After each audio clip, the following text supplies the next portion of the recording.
Hi, my name's Peter Garza. I'm the overseas producer for Team Ninja, and you're watching Platform32. The Ninja Gaiden games, along with their stab-happy hero Ryu Hayabusa, first made an appearance in the arcades and on the Nintendo Entertainment System in late 1988. Fast forward 23 years, and after a couple of hard-as-nails current-gen reimaginings, modern-day gamers now are rubbing their sweaty nunchuckers together in anticipation for Ninja Gaiden 3, the latest game in the series from Team Ninja and Tecmo Koei. I hid in the shadows at this year's Eurogamer Expo in London and pounced on Peter Garza, the overseas producer from Team Ninja, and threatened to punch him in the ninpo if he didn't fill us in on all the juicy details. Speak, Peter, speak! Don't make me do something you'll regret!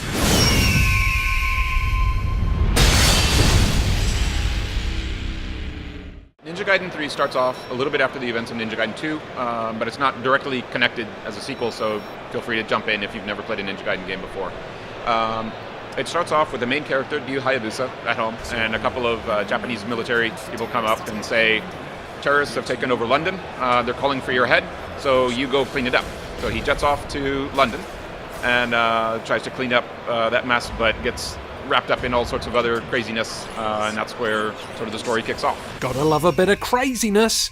So the Ninja Gaiden franchise has been around for yonks, yo! What new stuffs is Team Ninja bringing to the franchise this time around? For Ninja Gaiden 3, we're really trying to make it a more immersive experience than in the past. We're focusing on the story of the main character, Ryu Hayabusa, and making him this Japanese dark hero. To that end, we've added sort of these what we call steel on bone segments, where we want to really give you the feeling of cutting someone down with a sword. When you're that close and the blood is spraying on you and you're hearing their dying breaths in your ear, the camera will zoom in and really give you that visceral violence, and sort of a more mature take on violence than what we've done in the past. Just like Paul Daniels, Ryu Hayabusa can do the magics, but ninjas have a cooler name for magics. They call it ninpo. How have Ryu's ninpo powers been expanded for Ninja Gaiden 3? Yeah, the ninpo this time is sort of a play on his name. Ryu means dragon, and so we have this dragon that sort of shoots out and eats an enemy at the end. And this is, again, trying to make a little bit more of an immersive experience and tie some of the action into the story and what it's like to kill a person, and to show sort of the consequences for the brutality that you commits. The ninpo will heal you, so you actually consume another person to take their life and to heal your own.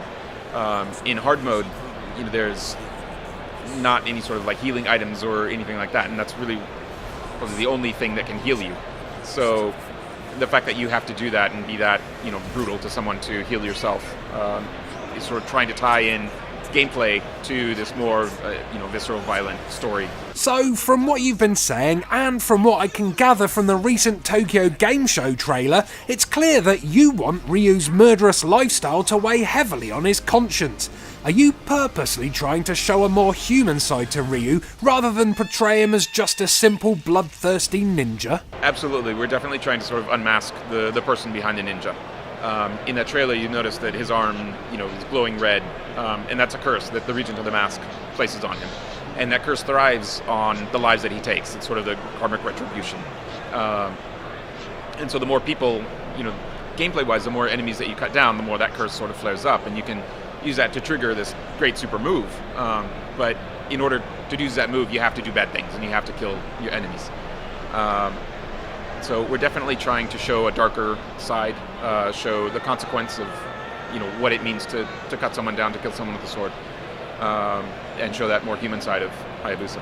We've seen a couple of crazy new faces in the trailers that have been released. Can you tell us about any of the new characters, or even if there will be any familiar ones returning? Yeah, there are definitely new characters we've seen in some of the trailers and in the opening of the build that we see here at Eurogamer Expo. There are a couple of Japanese self-defense force members that are there to sort of guide some of the action. and will play a significant role in the course of the story. There's a new rival character, we call him the Regent of the Mask. If you've seen some of the trailers, this guy in a red cloak with a mask, and he's sort of the rival for the hero. He places a curse on the hero, and sort of the key person in a lot of the events that go along in the story. We do also have recurring characters, and we've actually teamed up with this one with the original writer for the original NES Ninja Gaiden, a man named Masato Kato. And so series fans, they're little cameos, and we can't tell you exactly who they are, but series fans will be able to see, oh, that's that guy, okay. Of course, now that they've been updated from little, sprites to full-on 3D models, you might not recognize them visually, but, the names will be there, and you'll be like, oh, okay, that's that guy, oh, okay. The Ninja Gaiden games are known for their brutal difficulty. Will Ninja Gaiden 3 still be tough as old boots, or will you be implementing a way for rubbish players like myself to be able to get through to the end of the game without crying? Oh, and while Peter is answering, check out these screenshots from the online portion of the game. Peter couldn't talk about it at the time of the interview, so you know as much as we do about that, but the screenshots look nice anyway. For existing fans, we want to make sure that they're pleased, and we know that people who have cleared Ninja Gaiden games on, Ultimate Ninja level, that's like a source of pride, where there's a badge of honor. So we definitely want to keep that challenge there for the people who want it. But yeah, there are plenty of other people that have thrown their controllers away because of the difficulty. And there are even more people that have never played a Ninja Gaiden game before. And for those people, we think that it's not just a matter of putting in an easy mode and 10 levels of difficulty, and you can choose the easy or the very easy, because nobody wants to choose easy. You see that on a menu, it's, I'm better than easy, come on. So for Ninja Gaiden 3, we're thinking of different playstyles. We think people that have thrown the controller away or that haven't played a Ninja Gaiden game before, they just have a different set of skills that they're bringing to the table. And we need to offer them sort of a different entrance into the same content. And it's not just about making it easy, but it's a different play style and adapting to different skills. So we have a play mode, or play style called Hero. And it's not... Hero play style is not about sort of dumbing down the enemies and just making it really easy.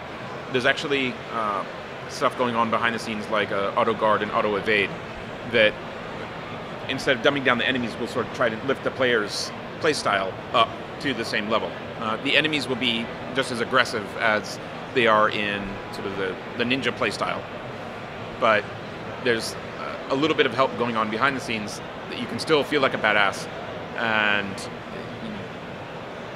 you can concentrate more on the story and the events of the story, rather than each and every battle and wondering, oh no, I have to guard in this frame and evade in this frame. So I've heard rumours in certain ninja circles that you guys have removed all the cool dismemberments from the game. No more choppy leggy offy. Why? The dismemberment system of the past games has been removed. That's something that we, when trying to shift the game into a more visceral mode and a more personal, dealing with violence on a more personal level, once you dismember someone, it becomes a thing, just another game object, and it takes you out of that immersive experience. So yeah, it looks cool, it looks like a badass, but you can't empathize with the enemies, and you won't feel like you're actually doing something bad, because the enemies, it's just a video game, and you get that distance. So that's why we're looking at changing the system and not using the dismemberment system from the past in Ninja Gaiden. It makes it just a video game, rather than an experience that you can actually, feel emotionally connected to or feel something from.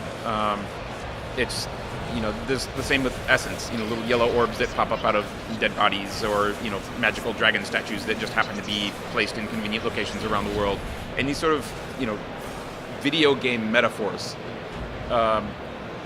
We see that sort of the future of video games is going towards this more immersive experience, and a sort of seamless gameplay, story, action, all of them sort of working together for one like entertainment experience. And when you just put in these sort of obvious video gamey elements, it takes you out of that.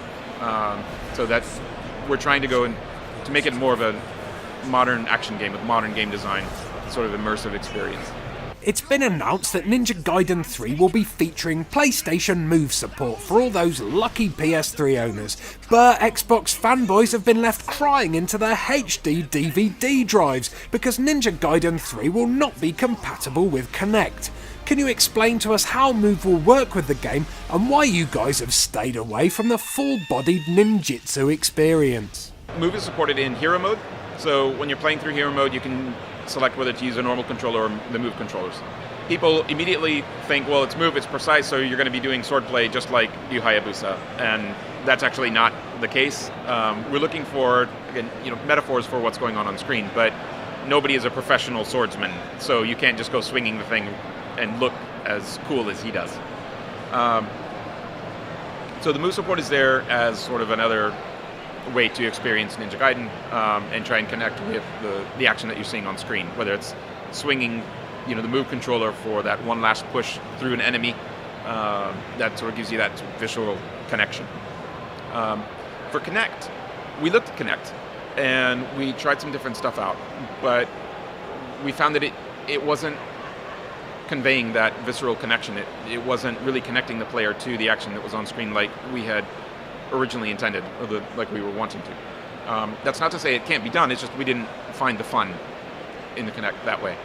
And when considering the fans on the 360 and what those people that have supported the series for as long as they have,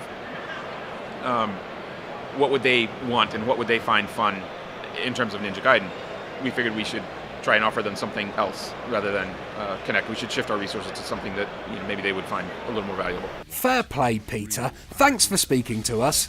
So, a lot of Ninja Gaiden knowledge has been gained here, and from the looks of things, Team Ninja have been working their little ninja socks off to bring us a title that will give existing fans all they have ever wanted from a Ninja Gaiden game, while also making it appealing to those new to the franchise, which thankfully is always appreciated. Oh, and before I go, I should leave you with some wise words passed down to me by my old shinobi sensei while I was learning my badass ninja skills many years ago. He told me, and rightly so, guns don't kill people, ninjas do. Nice.